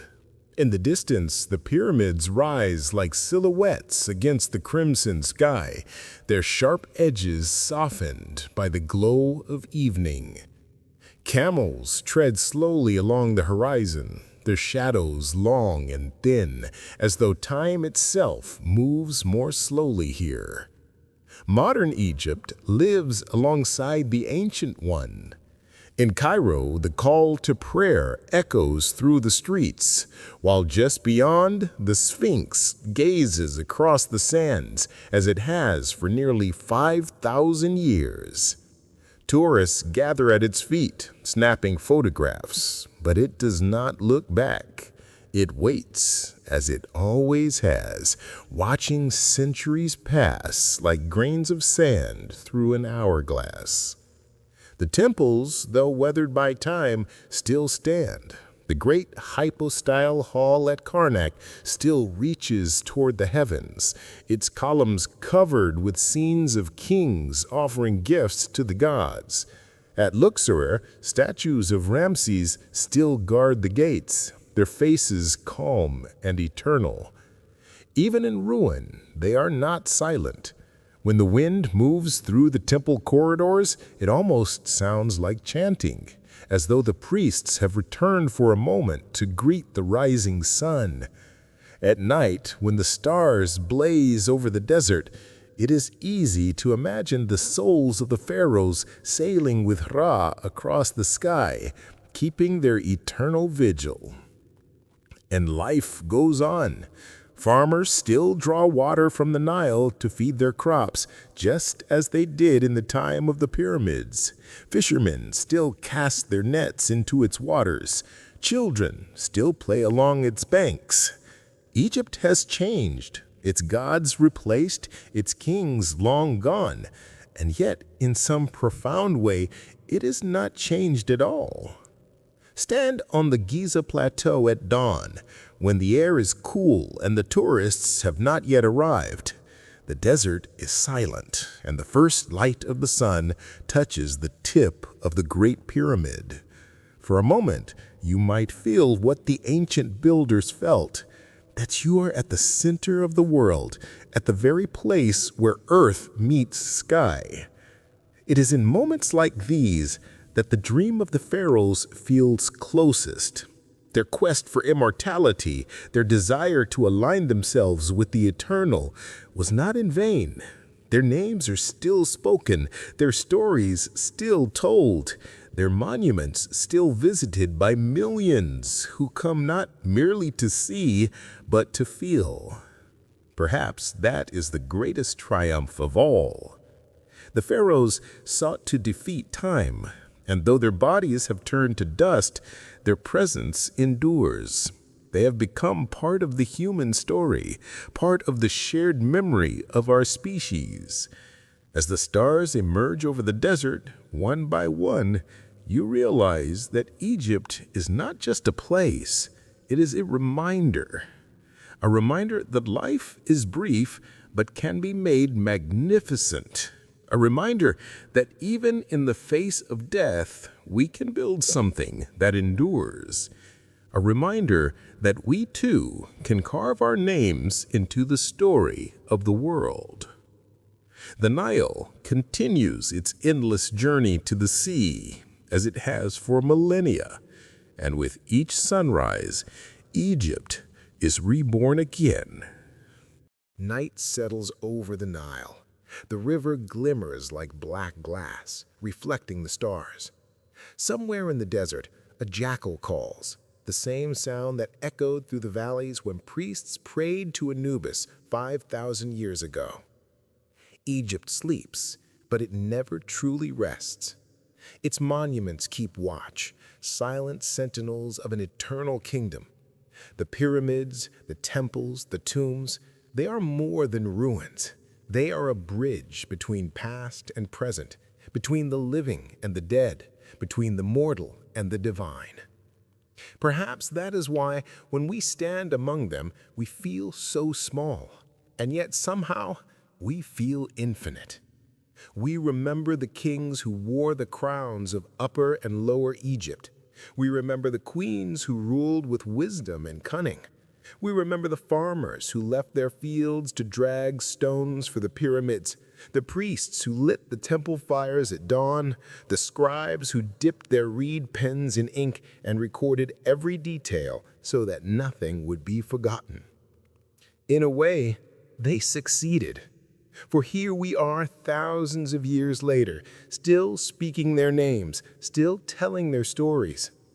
The wind shifts over the desert, and you imagine that you could almost hear them, the rumble of sledges dragging stone, the chanting of work crews, the trumpet blasts announcing the king's arrival.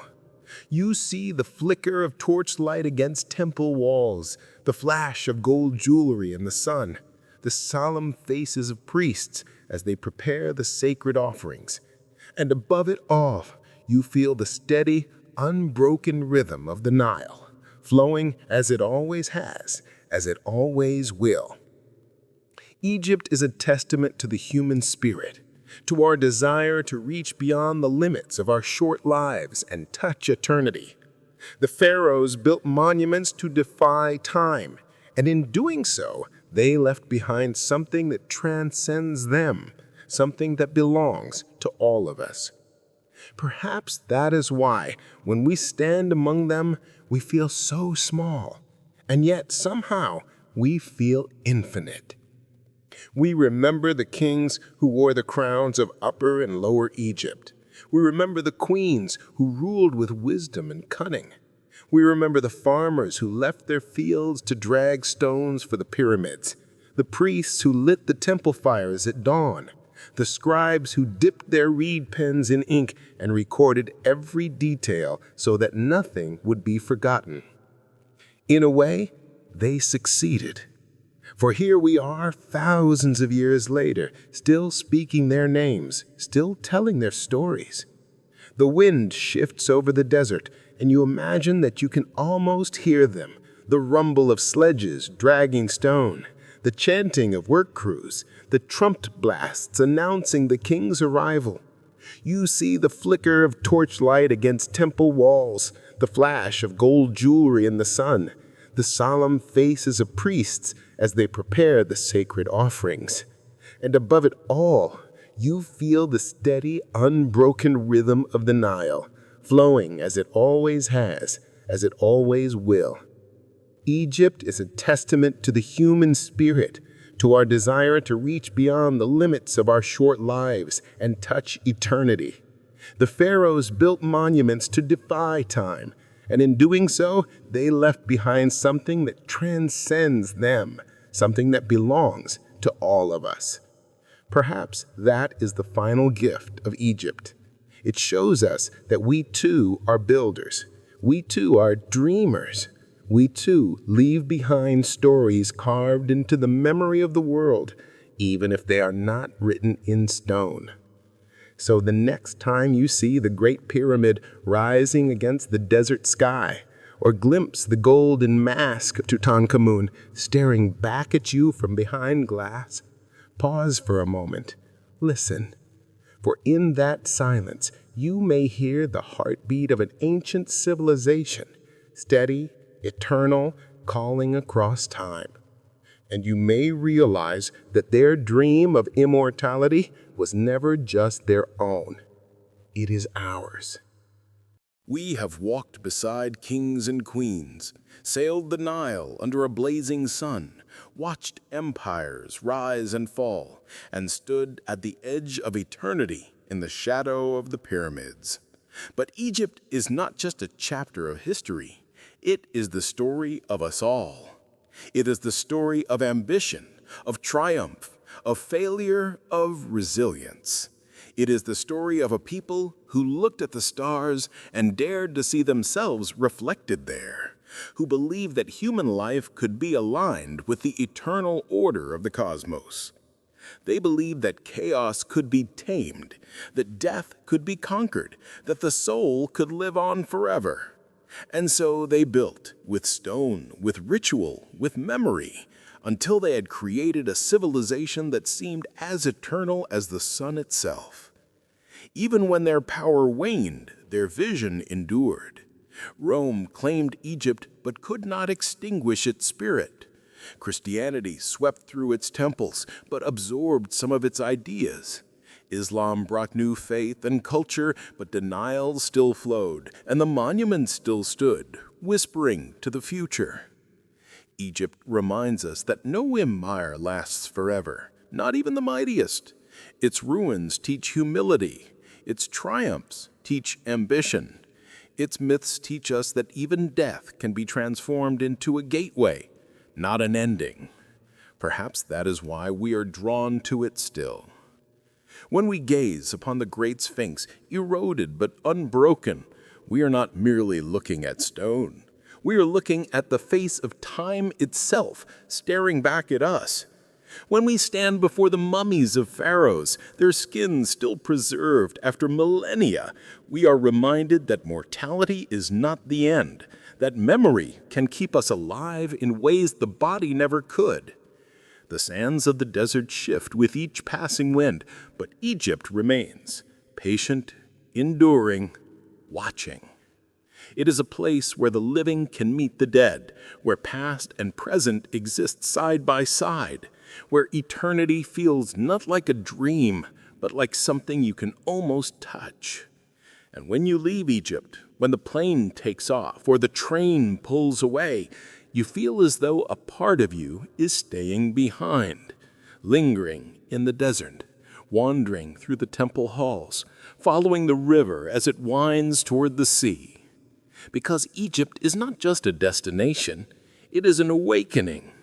It reminds us that we too are fleeting and yet capable of greatness. It reminds us that our lives, though brief, can be made to matter if we dare to carve our names into the world as the pharaohs once did. And so, as the night falls over the Nile and the stars appear one by one, we take a final look at this land of gods and kings and whisper a promise that we will remember. The river glows under the final light of day, as though it remembers everything.